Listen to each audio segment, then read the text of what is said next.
연휴가 되면 인산이 내리르는 김해공항의 포화 문제는 또 반복됐습니다. 이용객들의 불편이 커지고 있는 현장으로 가봤습니다. 국민의힘에선 김문수, 한동훈 후보가 마지막 양자 토론에 나섭니다. 선대위를 꾸린 민주당에선 김영춘 전 의원이 부산 선대위원장을 맡았습니다. 지역 상권의 침체가 계속되는 가운데 부산시가 상권 활성화를 위한 예산을 투입합니다. 효과를 거둘지 관심이 쏠립니다.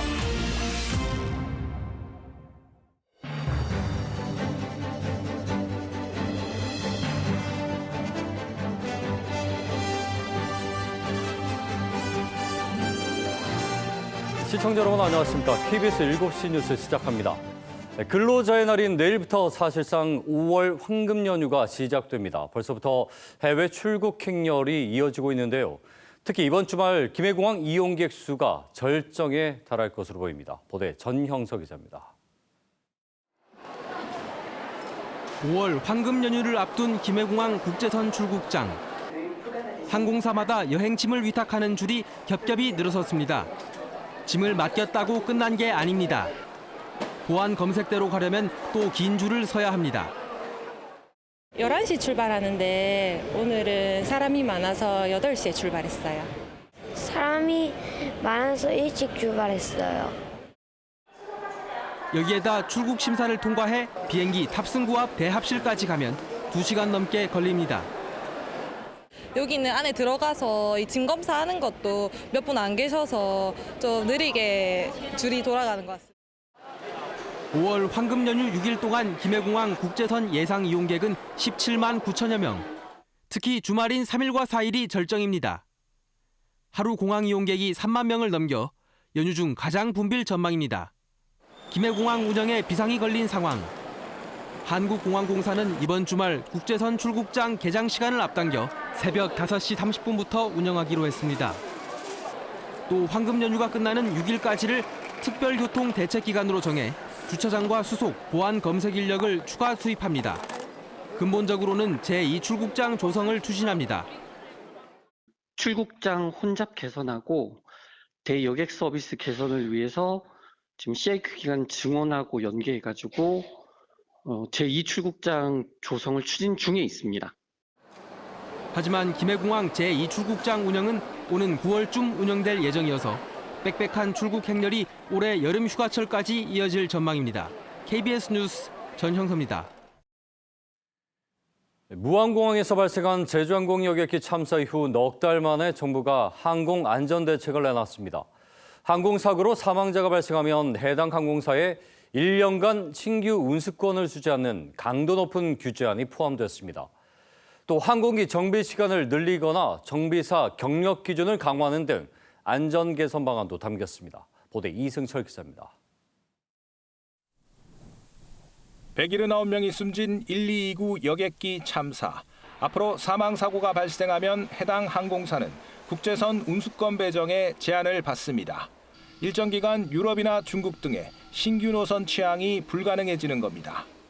사망자가 발생한 항공사고를 일으킨 항공사는 1년간 운수권 배분 대상에서 제외하고 안전 확보를 위해 노력하는 항공사는 인센티브를 받을 수 있도록 운수권 배분 규칙을 개정할 계획입니다. 단거리 위주의 저가 항공사는 운수권이 필요 없는 자유노선에서 운항하는 경우도 많지만 신규 노선 취항이 금지되는 건 항공사 입장에서는 상당한 타격이 됩니다. 사고 원인으로 지목됐던 조류 충돌 예방을 위해선 드론 활용을 확대하기로 했습니다. 하지만 조류 퇴치 드론은 2018년도에도 시범 운영되다 항공기 지연 등 공항 운영에 우려가 크다며 중단한 바 있습니다. 또 정비 시간을 점검 유형과 기종에 따라 짧게는 2분, 길게는 8분까지 늘립니다. 특히 저가 항공사의 경우 높은 가동률에 대한 우려가 있는데 정비 시간이 늘어나면 항공기 가동률을 낮추는 효과도 있다는 게 국토부 설명입니다. 항공기 가동률이 높거나 지연이 잦은 항공사는 특별 안전점검도 하기로 했습니다. 정비사 경력 기준도 2년에서 3년으로 강화하기로 했는데 이 기준을 적용해도 정비 인력 충원이 필요한 항공사가 많지 않아 항공기 정비를 강화하는 실질적 효과가 있을지는 미지수입니다. KBS 뉴스 이승철입니다. 국회에선 지금 이 시각 SK텔레콤에서 일어난 유심 해킹 사태에 대한 청문회가 진행되고 있습니다. 이 자리에서 SKT 대표이사는 이번 사태가 통신 역사상 최악의 해킹이라며 고개를 숙였습니다.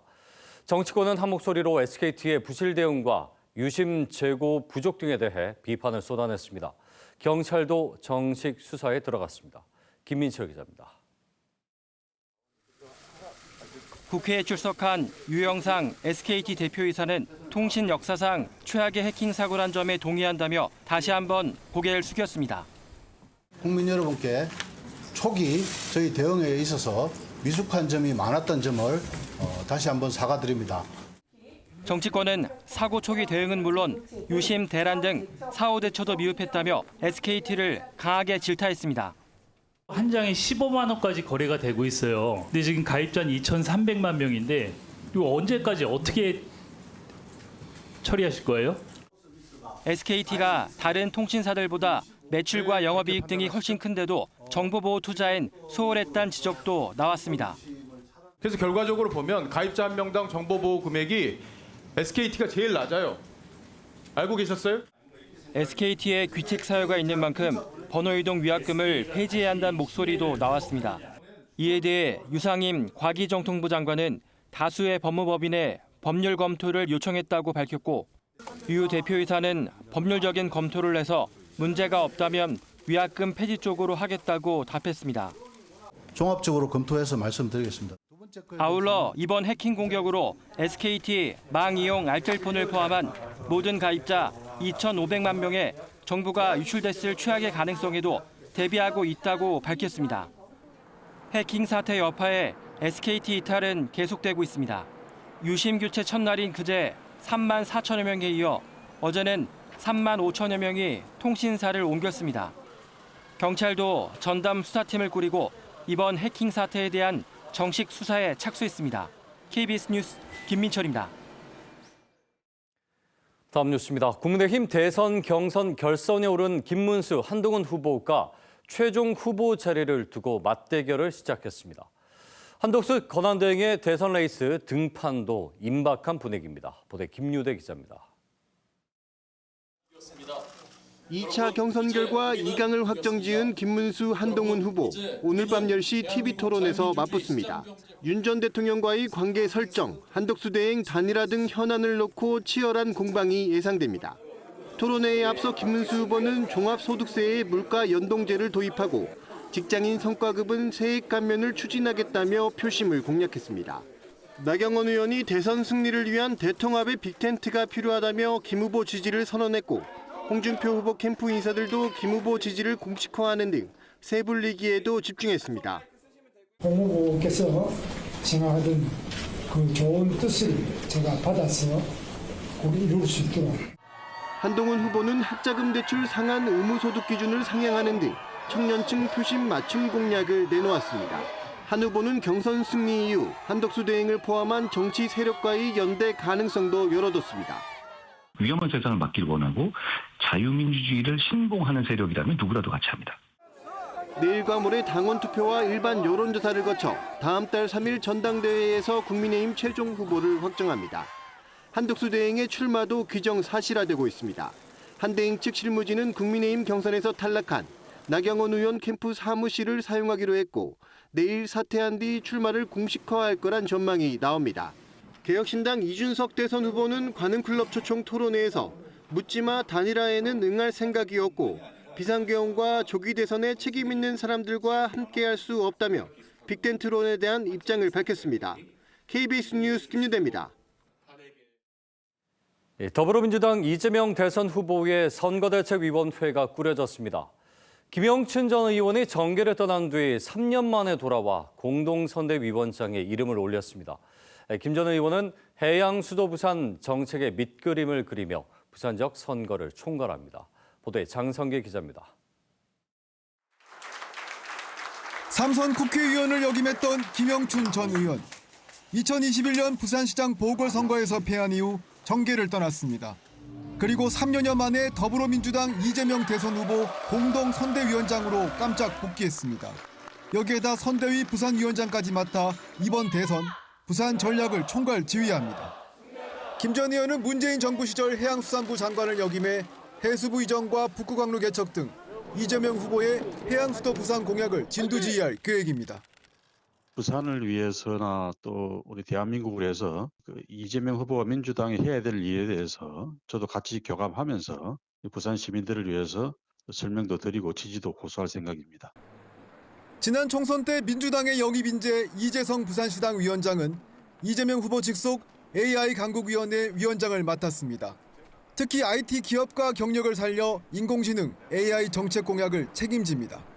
삼선의 전재수 의원은 선대위 산하 북구강로 개척 추진위원장을 맡아 해양 정책을 챙깁니다. 이와 함께 최인호 전 의원은 이재명 후보 지직 외곽 조직인 국민주권 전국회의를 이끌며 선거 과정에 힘을 보태고 있습니다. KBS 뉴스 장성길입니다.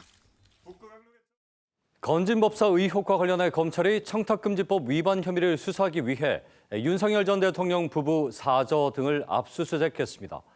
검찰은 통일교 전 고위 간부가 김건희 여사에게 전해달라며 건진법사에게 고가의 목걸이 등을 준 정황을 포착하고 전달 경로를 확인할 방침입니다. 보도에 정혜주 기자입니다. 검찰이 윤석열 전 대통령 부부 사저를 압수수색했습니다. 건진법사 전성배 씨의 청탁금지법 위반 혐의와 관련한 자료를 확보하기 위해 강제 수사에 나선 겁니다. 이번 압수수색 대상에는 김 여사 수행비서 2명의 자택도 포함됐습니다. 검찰은 전 씨가 2022년 통일교 전 세계본부장 윤모 씨로부터 6천만 원 상당의 목걸이와 고가 가방 등을 받은 정황을 포착했습니다. 당시 윤 씨는 전 씨에게 김건희 여사 선물용이라는 명목으로 물품들을 전한 것으로 알려졌습니다. 검찰 조사에서 전 씨는 목걸이를 잃어버려 김 여사에게 전달하지 못했다는 취지로 진술했습니다. 가방 역시 김 여사에게 전달되지 않았다고 주장했습니다. 하지만 검찰은 해당 물품들이 김 여사에게 전달됐을 가능성을 염두에 두고 확인에 나선 것으로 보입니다. 검찰은 또 윤 전 대통령 부부와 윤 씨의 만남 등이 있었는지도 확인할 것으로 전망됩니다. 다만 이번 압수수색 영장엔 전 씨만 피의자로 적시됐고 김 여사는 참고인 신분이었다고 윤 전 대통령 측은 밝혔습니다. 앞서 윤 씨는 2022년 윤 전 대통령과 독대했다고 공개 석상에서 밝혔습니다. 제가 3월 22일 날 대통령을 뵀습니다. 1시간 독대를 했습니다. 많은 얘기가 있었습니다. 거기서 동의한 내용도 있고요. 검찰은 윤 씨가 통일교의 캄보디아 사업 등을 청탁하기 위해 전 씨를 통해 윤 전 대통령 등을 만난 것은 아닌지 의심하고 있습니다. 앞서 검찰은 최근 전 씨와 그의 처남 등 전 씨 일가를 출국 금지했습니다. 검찰은 전 씨가 윤석열 정권의 인사와 정책 결정에 개입하고 2022년 공천에도 관여했다는 의혹 등을 수사하고 있습니다. KBS 뉴스 정혜주입니다. 윤석열 전 대통령 부부의 공천 개입 의혹 등도 현재 수사가 진행 중인데요. 검찰이 의혹의 핵심 인물인 명태균 씨를 재차 불러 조사했습니다. 검찰은 오세훈 서울시장 여론조사 비용 대납 의혹에 대한 조사를 이어갔는데 명 씨는 오 시장과의 만남 등을 입증할 휴대전화를 검찰에 이미 제출했다고 말했습니다. 공민경 기자입니다. 어제 오세훈 서울시장을 잡으러 왔다며 서울고등검찰청에 출석한 명태균 씨가 오늘도 같은 장소에 모습을 나타냈습니다. 2021년 서울시장 보궐선거를 앞두고 오 시장을 7번 이상 만났고 오 시장에게서 유리한 여론조사가 필요하다는 요구도 받았다고 주장했습니다. 명 씨는 오 시장과의 만남을 증명할 휴대전화를 검찰에 이미 제출했다고 말했습니다. 오세훈 시장 만났다는 증거랑 좀 제출을 하셨다고 들었는데. 원래 다 있어요, 전화기에. 뭐 제출할 게 뭐 있어. 전화기가 이미 제출했는데요. 조사 시작 전 기자들과 만난 명 씨는 자신을 사기 행각을 벌이는 범죄자라고 한 오 시장 측을 꺼져가는 촛불에 비유하며 날을 세웠습니다. 원래 촛불이 꺼질 때 확 타고 꺼져요. 예, 됐어요? 윤 전 대통령 부부와의 사이에서 각종 의혹이 불거지고 있는 건진법사 전성배 씨와 2018년 무렵 접촉했다는 의혹도 일축했습니다. 2018년도에 제가 서울 올라간 적이 없어요. 서울은 2020년 10월 달에 마포포럼 김무성 대표 만날 때 처음 올라옵니다. 저도 방송 보고 알았어요. 검찰은 이틀 연속 김영선 전 국민의힘 의원도 소환해 오 시장의 여론조사 대납 의혹 등에 대해 집중 조사한 것으로 알려졌습니다. 검찰은 또 윤 전 대통령 부부의 각종 선거 공천 개입 의혹에 대한 수사에도 속도를 내고 있는데 오 시장과 김건희 여사에 대한 소환 조사가 임박했다는 전망이 나옵니다. 명 씨의 주장에 대해 오 시장은 허무맹랑한 거짓 주장이라는 입장을 내놓았습니다. 또 명 씨가 범죄 혐의를 경감받기 위해 민주당과 정치적 거래를 한 것으로 의심된다고도 주장했습니다. KBS 뉴스 공민경입니다. 부산하면 떠올랐던 대표적인 번화가마다 빈 점포가 줄을 잇는 등 상권 침체가 심각합니다. 부산시가 160억 원 맞춤형 지원을 통해 침체된 지역 상권 3곳을 되살리기로 했습니다. 보도에 최위지 기자입니다. 도시철도 부산대여가 학생들이 많은 학기 중인데도 골목에는 정적이 감돕니다. 물건을 사기는커녕 가격을 묻는 손님조차 없습니다. 와서 뭘 먹고 즐기고 뭐 있어야 되는데 거진 다 빈 가게들이고 이러다 보니까. 이렇다 보니 영업을 포기하고 떠난 상인들이 많습니다. 오랜 기간 영업을 하지 않아 이렇게 조명이나 간판이 부서진 채 방치된 가게들도 눈에 띕니다. 지난해 4분기 기준 부산대 앞 상권 공실률은 23.4%, 4곳 중 1곳꼴로 비었습니다. 상권을 살리겠다는 상인들의 자구책만으로는 이제 한계에 부딪힌 셈입니다. 정부에서 지원하는 사업이 없으면 이게 힘듭니다. 지금 상황에서. 정부 지원을 받아서 저희들이 사업이 진행이 돼야만. 부산시가 대책을 내놨습니다. 부산대 앞 상권과 하단 상권, 기장시장 상권 등 3곳에 앞으로 5년 동안 160억 원을 맞춤형으로 지원합니다. 상권을 활성화하는 방법 중에 가장 중요한 것은 특성화하는 것입니다. 특히 이 부산대학교 앞에 이 공간은 젊은이들의 거리로 재탄생시킬 수 있는 것이라서 부산의 주요 상권이 활성화하려면 정부 지원과 함께 상권 특성과 시대 흐름을 잘 살린 업종 개편이 뒤따라야 합니다. KBS 뉴스 최희지입니다. 얼마 전 보도해드렸죠. 부산 공동원 시장 전 대표가 업무상 배임으로 구속된 사건의 발단은 이 공동원 시장에 자리 잡은 독특한 외상거래 방식이었습니다. 공동원 시장이 피해를 입지 않으려면 외상 매수 한도를 지켜야 하는데요. 하지만 정작 공동원 시장 구성원들은 갑작스러운 이 매수 한도 축소가 해법이 될 수 없다고 반발하고 있습니다. 보도에 강지아 기자입니다. 우리나라 최대의 수산물 산지 위판장인 부산 공동원 시장. 지난해 위판 실적은 2,757억 원, 하루 최고 위판액은 54억 원을 넘겼습니다. 영세한 중도매인들은 선사해 줄 대금을 제때 마련하지 못하는 특성상 공동원 시장을 통해 생선을 외상 매수하고 있습니다. 매수 한도는 어대금, 즉 보증금의 80%입니다. 그런데 이 한도를 넘겨 거래하다가 이번 사태를 부른 탓에 외상 매수 규제를 강화하자는 지적이 나오는 상황. 이에 대해 공동원 시장과 6개 회원 수협, 중도매인, 항운노조, 어류지부 등이 이례적으로 한자리에 모여 외상 매수 한도 일괄 적용, 즉 규제 강화를 반대하고 나섰습니다. 외상 한도에 딱 맞춘 거래가 진짜 해법이 아니라는 겁니다. 신선도가 생명인데 하루 이틀 3일 가버리면은 생산이 아니고 이제 사료가 되는 거예요. 그럼 어가가 10,000원짜리 어가가 나중에는 1,000원, 3분의 1, 4분의 5분의 값으로 떨어지는 거예요. 그래서 공동원 시장이 좀 더 구체적인 자체 대책을 제안했습니다. 새로운 대안을 다음과 같이 제시하고자 또 실현해 나가고자 합니다. 하나, 중도매인 신용 한도제의 도입. 둘, 유동성 기준의 현실화. 셋, 시장 질서 회복을 위한 제도 개선. 지난 65년 동안 이어진 다소 느슨했던 외상 거래 관행. 이번 사태를 계기로 공동어 시장의 거래 특성을 살린 해법이 절실합니다. KBS 뉴스 강지아입니다.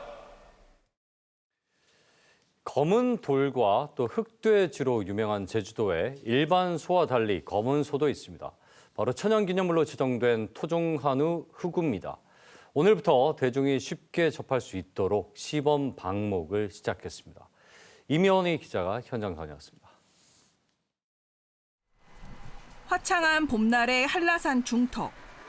다부진 체격에 온몸에 털이 검은 소들이 초원을 내달립니다. 2013년 천연 기념물로 등록된 제주 명물 흑우입니다. 일반적으로 보던 소하고 좀 더 다르고 더 튼튼한 것 같아요. 애들이 좀 맑아 흡사하게 좀 더 잘 뛰어다니는 게 좀 신기했습니다. 방목지로 옮겨진 흑우는 모두 10마리로 제주도가 직접 관리하는 천연기념물 270마리 중 일부입니다. 흑우는 기원전부터 제주에서 사육된 것으로 알려졌는데 일제강점기 이후 사라질 위기에 처했다가 1990년대 초부터 본격적인 보호관리가 시작됐습니다. 축산생명연구원이 보호해온 제주 흑우가 방목대 대중에게 공개된 건 이번이 처음입니다. 흑우는 과거 농사 지을 때 도움이 됐고 조선시대 임금에게 징상했을 정도로 맛도 좋은 것으로 평가됩니다. 제주도는 방목을 통해 흑우가 널리 알려지고 연계 관광도 활성화되길 기대하고 있습니다. 제주 흑우에 대한 역사적 문화적 가치를 널리 알리고 도민과 관광객들에게 제주 흑우에 대해서 좀 더 관심을 많이 갖고자 한라산으로 보금자리를 옮긴 제주 흑우는 오는 9월까지 5달 동안 제주마 방목지에서 직접 볼 수 있습니다. KBS 뉴스 이면입니다. 미 트럼프 행정부가 미국 자동차 업계 부담을 이유로 관세 완화 정책을 발표하며 한 발 또 물러섰습니다. 이와 별도로 베센터 미 재무장관은 한국 협상팀이 대선 전 타결을 원하고 있다는 취지의 발언을 했는데 기재부는 그런 취지로 의사를 전달하거나 논의한 적이 없다며 부인했습니다. 금철영 기자입니다. 미국 상무부가 미국 내에서 자동차를 생산하는 제조업체들을 위해 관세 부담을 2년간 한시적으로 줄인다고 밝혔습니다. 4월 3일을 기점으로 1년 차에 15%, 2년 차에는 10%의 수입 관세 환급 비율을 적용해 숨통을 틔워주자는 게 골자입니다. 이렇게 되면 첫 해에는 차량 가격의 최대 3.75%, 2년 차에는 최대 2.5% 혜택을 받을 수 있습니다. 다만 중국산 부품일 경우엔 이번 완화 조치 대상에서 제외돼 여전히 최대 145%의 관세가 적용됩니다. 미 상무부 고위 당국자는 자동차 부품의 15%는 미국에서 조달할 수 없기 때문에 이같이 결정했다고 말했습니다. 미국 자동차 업계는 물론 근로자들에게도 피해가 예상되자 트럼프 대통령이 또 한 발 물러선 겁니다. We just wanted to help them during this little transition, short term. If they can't get parts, we didn't want to penalize them. 이와 별개로 나라별 관세 협상엔 속도를 내겠다는 입장입니다. 이런 가운데 스콧 베센트 미 재무장관은 한국과의 관세 협상 윤곽이 드러나고 있다며 한국 정부가 대선 전에 미국과 협상을 마치길 원하는 것으로 보인다는 취지의 발언을 내놨습니다. So we are finding that they are actually much more keen to come to the table, get this done, and then go home and campaign on it. 베센트 장관의 이 같은 발언이 공개되자 기획재정부는 오늘 부처 합동 설명 자료를 배포해 대선 전에 미국과 협상의 틀을 마무리 짓고 그다음 선거운동을 원한다는 의사를 전달하거나 논의한 바 없다고 부인했습니다. KBS 뉴스 금차량입니다. 다음 뉴스입니다. 부산에서 최근에 홍역 환자가 추가로 발생해 보건당국이 역학조사에 나섰습니다. 부산시는 베트남 등 해외 방문 이력이 있는 20대 환자가 홍역 확진자로 판정돼 현재 격리 치료를 받고 있다고 밝혔습니다. 이로써 부산에서는 올해 들어 홍역 환자가 2명으로 늘었습니다.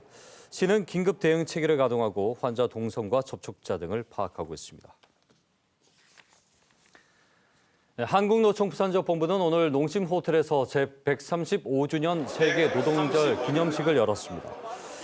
오늘 기념식에는 부산시장과 한국노총 부산본부 의장, 부산경영자 총연합회장 등 부산지역 노사 관계자 520여 명 등이 참석했습니다. 이혜수 한국노총 부산본부 의장은 노동 존중이 실현되는 사회를 만들고 부산이 남북권 경제 중심으로 성장할 수 있도록 힘을 보태겠다고 밝혔습니다. 부산의 임금체불이 전국 평균보다 심각한 것으로 나타났습니다. 민주노총 부산본부 집계 결과 지난해 전국 임금체불액은 2조 400억 원으로 2011년보다 88% 증가했지만 부산은 130% 가까이 늘었습니다. 부산 지역의 신고 건수 역시 2만 1,000여 건으로 전국 평균치 2배 이상 증가했습니다. 민주노총은 부산 지역 체불 사업장의 30%가 건설업이라며 고용노동부가 근로감독관을 늘려 현장 감독을 강화해야 한다고 지적했습니다.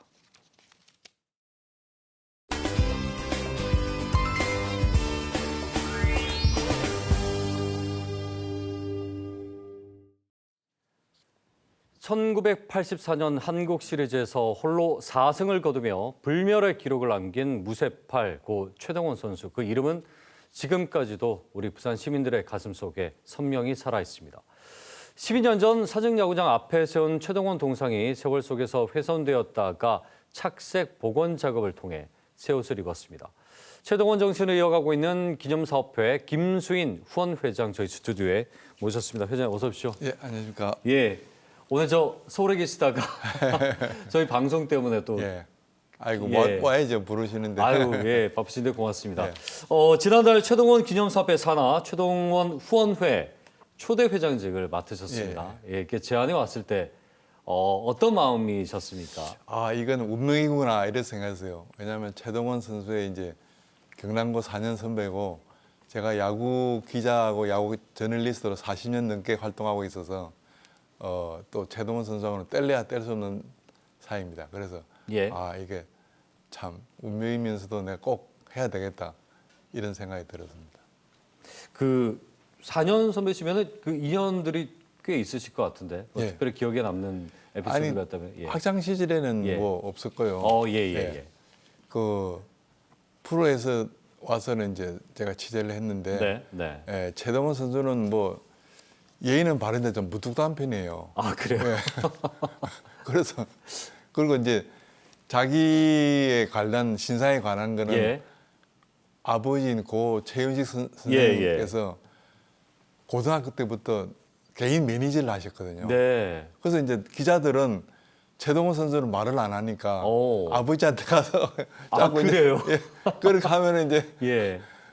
못 들은 척하고 해주고 이제 저는 또 경남고 출신이니까 또 좀 따뜻하게 해줘야 돼. 그래서 이제 하지. 그렇군요. 최동원 선수하고는 뭐 특별한 인연은 없어요. 그 대신에 이제 방송사 해설위원 할 때 제가 좀 어드바이스를 좀 해줬죠. 아 그렇군요. 아니 뭐 최동원 선수가 너무 친근하게 팬들에게는 늘 느껴졌는데 또 그런 무뚝뚝한 면이 없잖아 있었군요.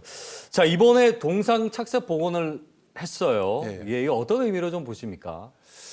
이게 그 아까 앵커 말씀하셨듯이 2013년에 건립하다 보니까 12년이 지나면서 너무 색이 날라가지고 오며 가며 이제 팬들이 조금 기분이 안 좋았던 모양입니다. 안타깝죠. 그래서 이제 기념사업에서 처음 후원회를 만들어서 1호 사업으로 하자 해서 이제 지난 24일 그동안 모은 돈으로 만들었습니다. 그때는 최동원 어머니 91세이신데 정정하시더라고요.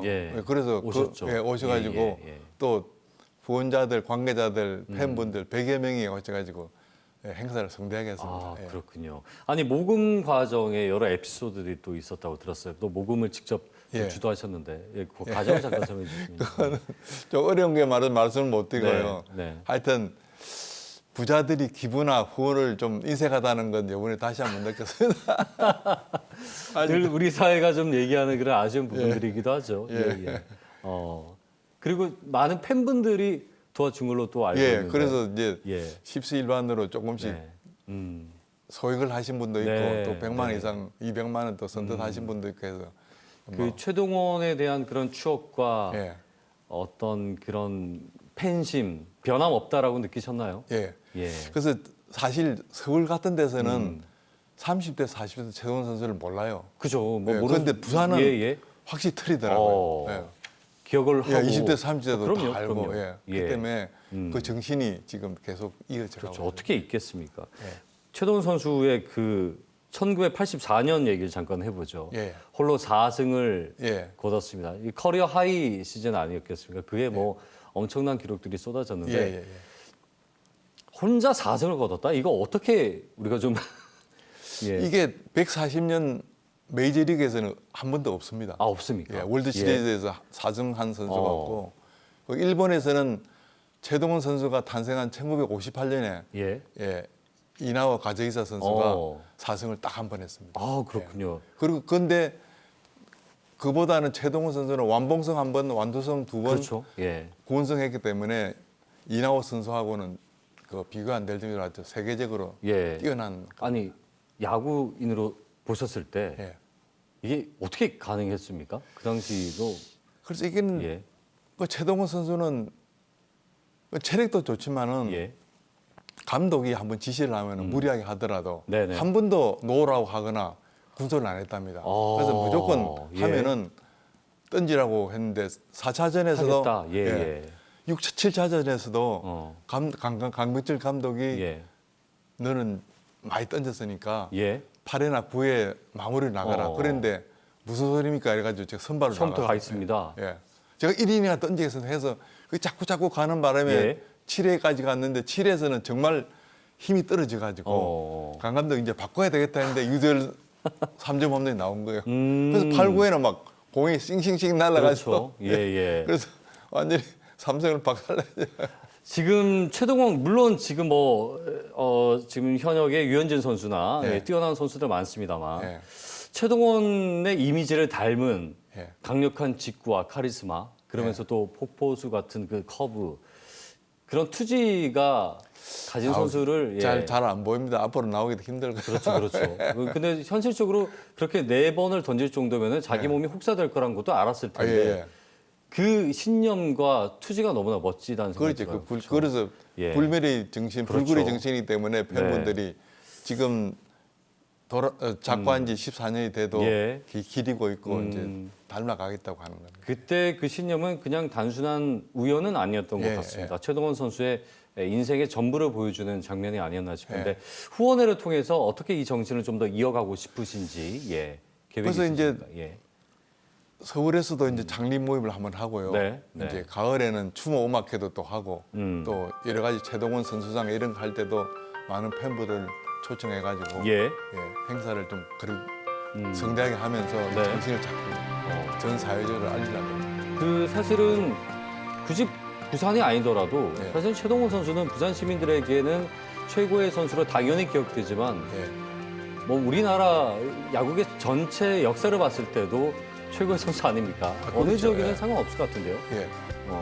원래 구체적으로 계획이 지금 잡힌 건 있습니까? 그러니까 지금 뭐 유소년 야구들을 이제 육성하는 거하고 추모 음악회 뭐 이런 걸 지금 일단 저태니만큼 너무 거창해는 안 되고 일단 돈을 좀 모아야 되니까 좀 많이들 여유가 있으신 분들이 좀 도와주시면 좋겠다는 오늘 생각이. 좀 방송 나가면 조금 야구를 꿈꾸는 우리 어린 학생들이나 현 프로야구계에 사실 1000만 관객 돌파했지만 비판들도 많아요. 수준에 대해서 세계 야구 수준과 비교했을 때 어떤 최동원의 정신이 어떻게 좀 비춰지면 좋겠다는 생각이 드십니까?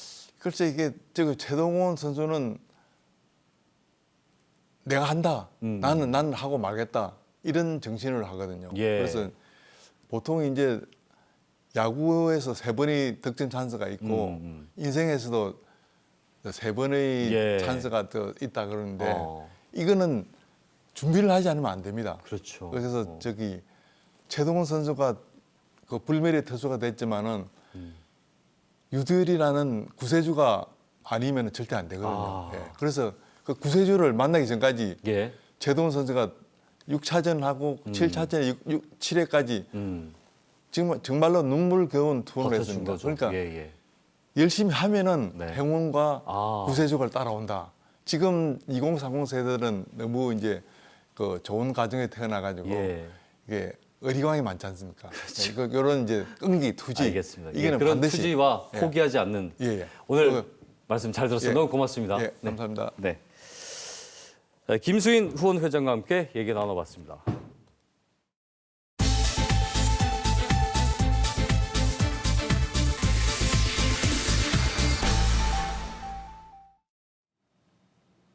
벌써 하루 앞으로 다가온 5월, 첫날 근로자의 날부터 징검다리 연휴를 이용하면 주말, 대체 공휴일까지 황금 연휴로 이어집니다. 하지만 휴일 대신 일상을 이어가야 하는 분도 많을 겁니다. 흔히 빨간 날이라고 부르지만 누구는 쉬고 누구는 일하는 휴일, 자세한 내용 키워드 이슈에서 전해드립니다.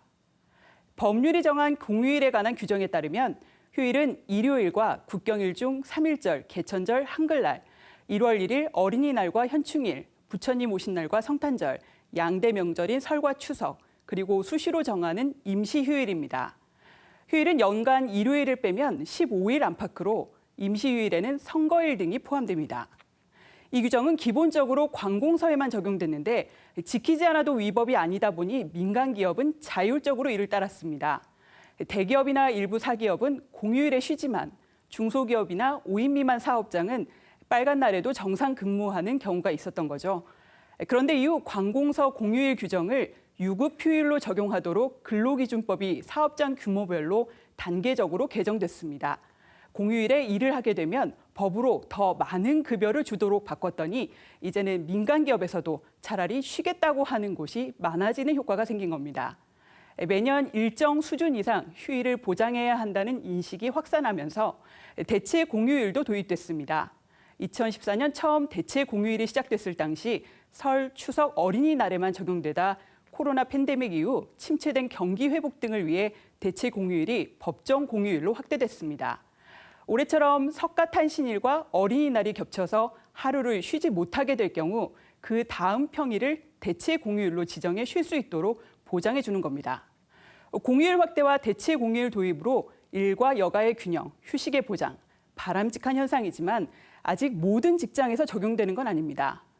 근로기준법상 유급휴일 적용 대상에 5인 미만 사업장은 포함되지 않습니다. 이곳에서 일하는 근로자 수는 약 600만 명, 여전히 많은 사람들이 법정 공휴일이나 임시 공휴일에도 일을 하고 있다는 겁니다. 또 자영업자나 사업주 입장에서는 늘어나는 휴일만큼이나 인건비 부담과 인력 운용의 어려움은 현실적인 고민입니다. 연휴를 통해 재충전하고 가족과 함께 시간을 보내는 일상이 누구에게나 평등하게 보장되도록 공휴일의 참된 의미를 새겨보면 좋겠습니다. 키워드 이슈였습니다.